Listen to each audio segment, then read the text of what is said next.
যে এখানে গোটা জিরা, গোলমরিচ, তেজপাতা আর শুকনো লঙ্কা দিয়ে দেবো তেলে। এই যে আদা, রসুন, কাঁচা লঙ্কা, টমেটো পেস্ট করে রেখেছি, পুরো ফাইন কাট করে নিই।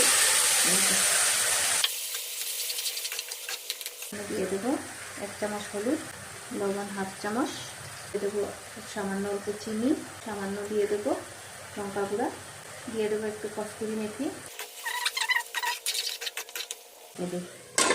দিয়ে দেবো এখানে চিকেন কারি মশলা, খুব বেশি একটা দেবো না, অল্প দেবো 1/2 চামচের মতো।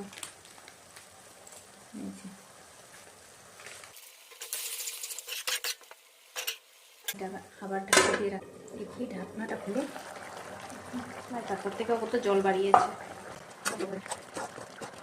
ভেজে রেখেছি 5টা ডিম, লবণ আর হলুদ দিয়ে এটা এখানে দিয়ে দেবো।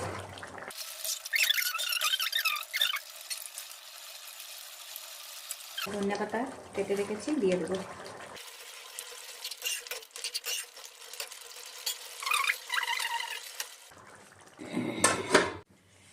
সো আমার যদি ডিমের রেসিপিটা আপনাদের ভালো লেগে থাকে তো অবশ্যই একটা লাইক করবেন, কমেন্ট করবেন আর শেয়ার করতে ভুলবেন না। আর আমাকে ইনস্টাগ্রামে আর ফেসবুকে কিন্তু ফলো করতে ভুলবেন না।